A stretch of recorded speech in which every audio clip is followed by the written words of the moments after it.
All right, so there's guys out there who don't really believe in their worth, right?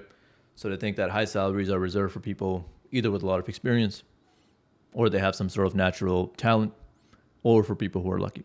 And these guys don't really seem to make it to higher salaries. Whereas there's other guys out there who believe in their worth, they work hard, and they get paid. I'm going to talk about what I think is the difference here and how we can be in the latter group. Without further ado, let's dive into it. And just a caveat, I do know the title of this video. Don't worry, I'm going to jump into the practical things in just a moment, but there is some context here that I believe is important. All right, so I remember sitting at A&W with two of my best friends at the time. So one of them is sitting beside me, one of them is sitting across from us, and I told them, hey, at that time I was making like a little above minimum wage, and I was studying computer science, and I told them I want to make six figures right out of university. And if not right out of university, then fairly quickly, right? And both these guys were, positive, supportive people. I got a lot of love for them. They were both older than me. So they were saying, yeah, we believe you can do it. You should do it. But they were both making, less than that. So even though on the surface they were telling me, I believe you can do it, I could just tell from the vibe of the conversation, they didn't really believe I could do it. Or they didn't, and it wasn't just to me, they just didn't believe that it was possible to get to that point at a young age, right? And to be honest with you, there was hesitancy in my heart as well. I didn't know whether or not I could do it, right? At that time, again, the most I've made is like just slightly above minimum wage. And now I'm shooting for the six-figure range. And my background was like, I failed a bunch of high school courses, didn't graduate high school on time, failed college course. I was super average college student, right? So there was hesitancy in my heart as well. Could I really do this? Could I really accomplish this?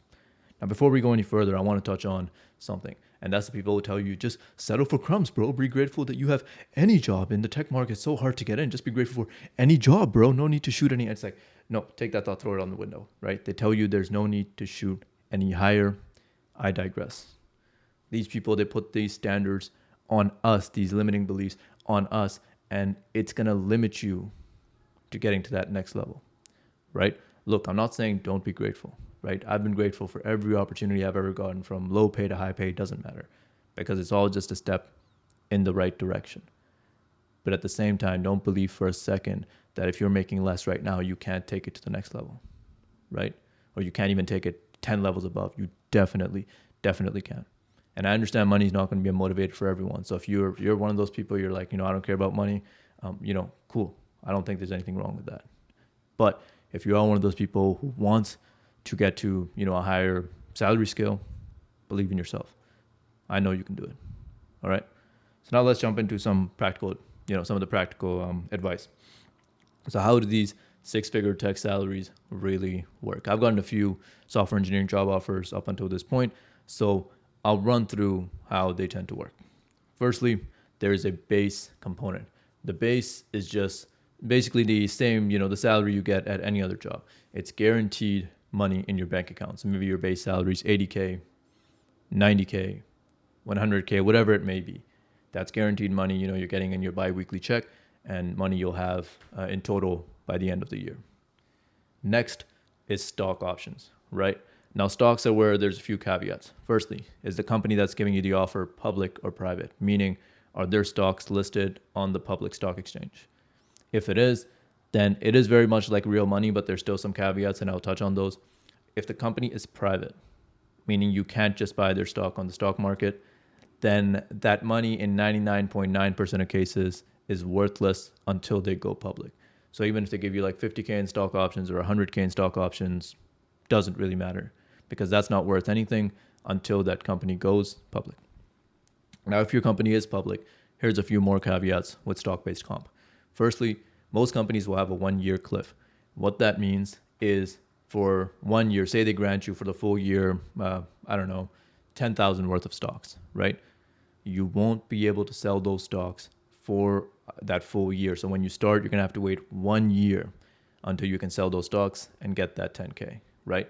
But after you finish your 1 year cliff, you can sell stocks every quarter. Usually there's a quarter vesting. What that means is from that 10K, you'll be able to get about a quarter of that every 3 months, right? So every 3 months, a little bit of that will be released for you to sell and make some money. But for the first year, usually, You won't be able to sell anything. Sorry, there's a mosquito and it's annoying me. But for the first year, usually you won't be able to sell anything, and then you'll be able to sell it in bulk at the end of the year. And it's like a little employee retention method because they want you to stick around for a year, right? Now, next is or actually one more caveat with stock-based compensation. Keep in mind that say you were granted like 10 stocks at $35, but by the time you get to selling the stock is now $40. Well, now you gained a little bit of money, right? So that's good, but it could also go the other way. So say you were granted 10 stocks at $35, but by the time you got around to selling, you were able to sell at only $30. Now you lost a little bit of money. So this is the risk we play with stock-based compensation as well. Now, next is the sign-on bonus. Now, the sign-on bonus is something that the company will give you to kind of motivate you to sign the offer right then and there, right? So these will be, there's a range that you can get. It'll be 10K, could be 20K, could be a lot more, could be a lot less, depends on how desperately the company wants you to sign that offer, right? And these bonuses usually will need to be returned if you do not stay with the company for a year. And like say you only stay for 6 months and then after that you leave, you'll need to return half of that bonus. So in most cases that I've seen, you need to stay with the company at least for a year after you sign in order to not have to pay back any of that bonus. Next is end of the year or performance bonuses, right? So these are, I think, pretty common even across other industries, but basically by the end of the year, there's going to be a certain percentage. The percentage will differ by company. So a certain percentage of your salary that can be paid out to you as a bonus depending on your performance. All right. Now, the funny thing about this whole story is when I finally got the job offer for, my first high-paying job offer. I remember being with those exact two friends that I told you about before, right? And we were sitting in the car and, I told them they were very happy for me, and they wanted to know, hey man, how much do you make, right? And I didn't even tell them the full salary because at that point I didn't want to sound like cocky or braggy or whatever. So I just told them the base salary, which was 86K. And they were blown away by that. They're like, man, that's awesome. That's a lot of money for your age and everything. And my total offer was over 6 figures, right? And, the craziest part about this whole thing is there's people even making double, triple what I'm making at young ages, right? So really, truly, I want you to believe in yourself because I believe in you. But what I believe, frankly, doesn't matter. What you believe matters. So I hope you believe in yourself too. Now, there's one more thing I wanna touch on before I end off this video, and that's be kind to yourself and trust the process, right? Look, when I was trying to come up and just get into the tech industry, I would be cussing at myself constantly when I was studying computer science and I wouldn't get something right, or I'd do bad in an assignment, fail an exam or something like this. I'd be super mad at myself, cussing at myself. And not feeling smart because I just wanted to get to that next level and reach my goal so badly, right? I was super hard on myself. And frankly, I think that hindered me rather than helped me, right? At that time, I was broke. I was feeling stupid. And given my background, the constant thoughts were running through my head. Am I smart enough to do this? Will I even be able to do this? It seems like software engineering is this career for super smart people. Will I even be able to make it?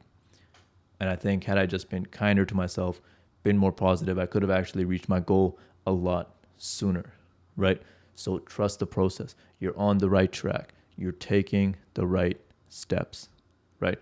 Be kind to yourself throughout this process, and I'm confident you'll make it. And now I just want you to imagine for a second. Imagine that rather than having to commute an hour and 30 minutes to a job that you hate, because that's what I was doing, you're working remote and you're making good money. I want you to imagine that you have money because at that time, again, I was broke. So if I needed to go out on a date, or I needed to go out with friends, or I needed money to support my family, I didn't have that.